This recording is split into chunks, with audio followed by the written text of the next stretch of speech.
now all we have to do is keep sanding.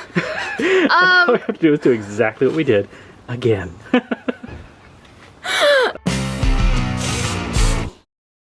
Hi guys, welcome back. If you've been following along with the channel, you know that we've been doing a lot of bodywork and sanding. And if you haven't been following along with the channel, we've been doing a lot of bodywork and sanding.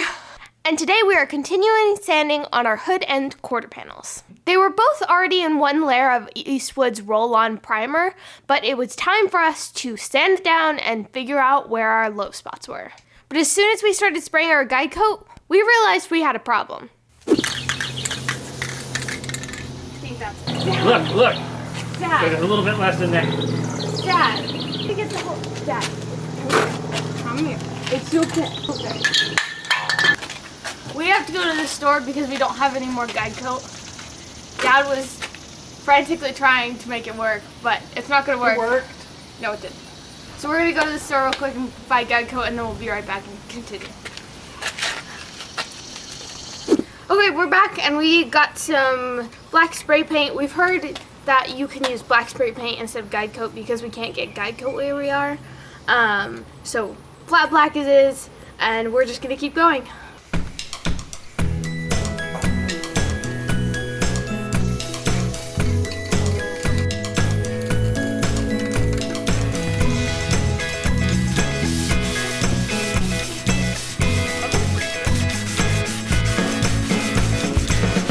Okay, so one of the problems that we're noticing is that the sandpaper kind of gets gummed up when you sand a whole bunch.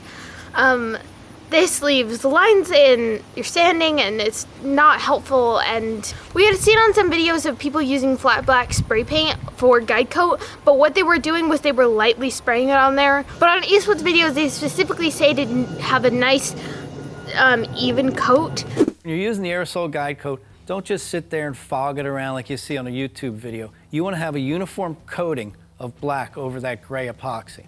So that's what we were doing. We were following Eastwood, which they were using actual guide coat. So clearly that's why guide coat is guide coat and spray paint is spray paint. But in future we'll probably stick to using actual guide coat instead of black spray paint because so far we're not a fan of the black spray paint.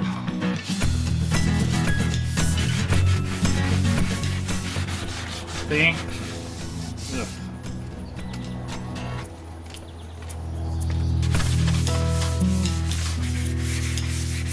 Sorry. Keep it with our, same pattern. See, this kind of happens. So now we have to constantly be brushing off our sandpaper. So we can keep going.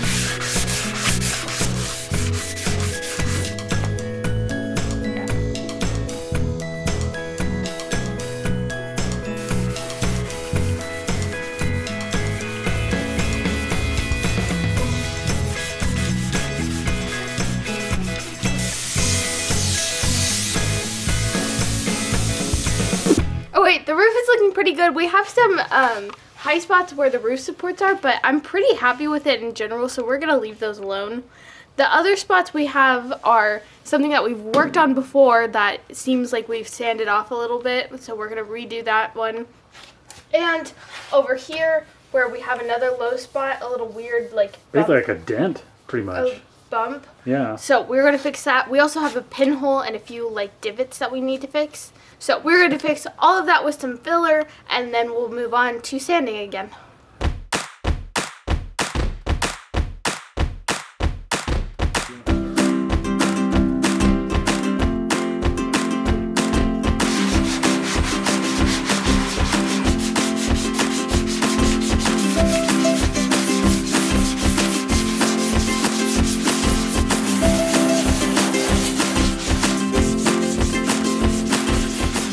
It's a new day, more sanding, but we need guide coat, so we forgot to get more, or couldn't get more. Things got busy, yep. We have to use our nemesis.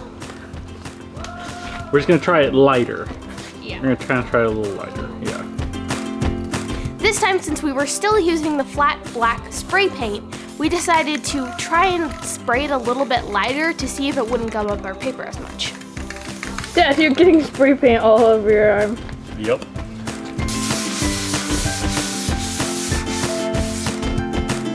Paper looks okay.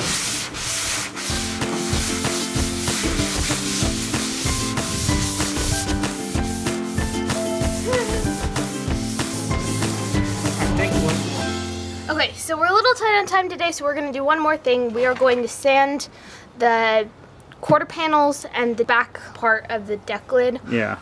At least just on top. Yeah, with 220.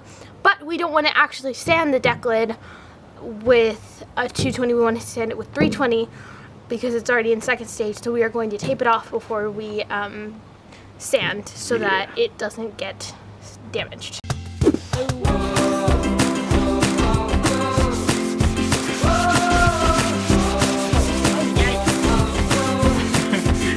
Big low areas.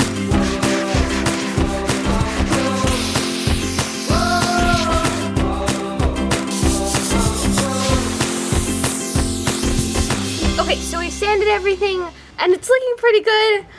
There are a few low spots obviously and a few spots that are just, you know, that needs filler and that kind of thing, but overall it looks pretty good and we're just gonna keep sanding. Now let's fill it and sand it again.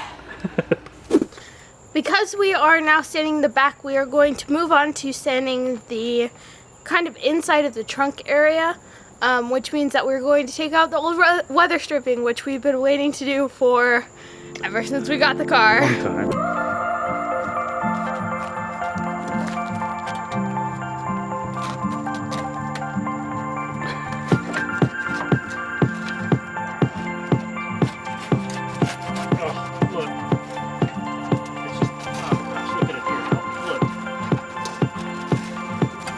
Why the trunk would leak sometimes. I wonder.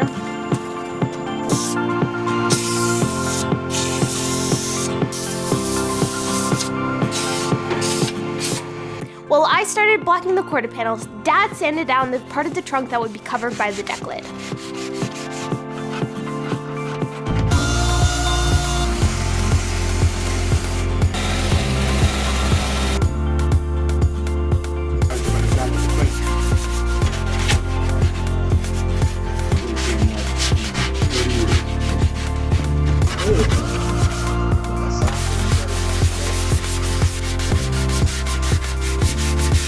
Now with everything sanded and prepped, it was time to get those low spots filled in on the quarter panels. Yeah,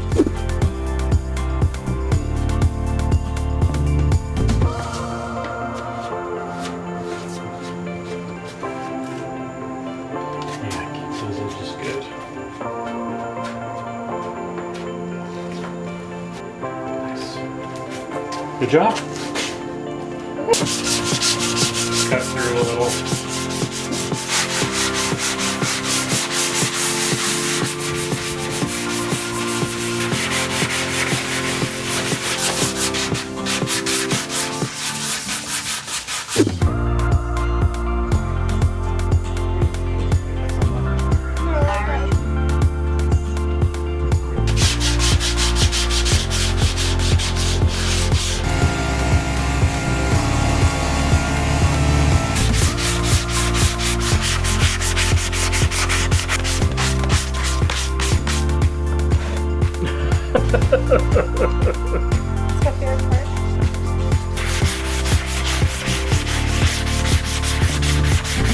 So with the second stage of sanding finally completed, it was time to put on 2 more coats of Eastwood's roll-on epoxy primer to the roof and quarter panels.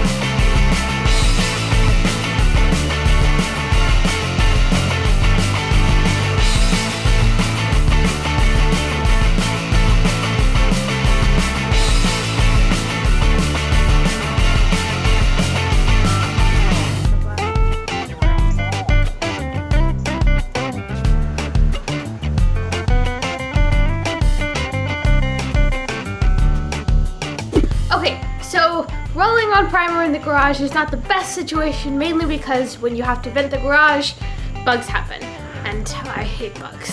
So we are going to get all the bugs out of our paint with these flush cuts that I found. Just going to pick them out of the paint because we can sand them, but we don't want them trapped in there. Doctor.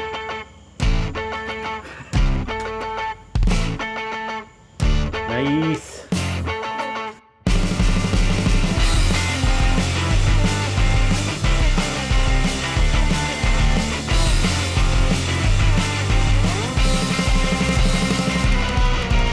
So this week I learned that you can substitute flat black spray paint for guide coat, but if you do, you have to put it on a lot lighter because it will gum up your sandpaper.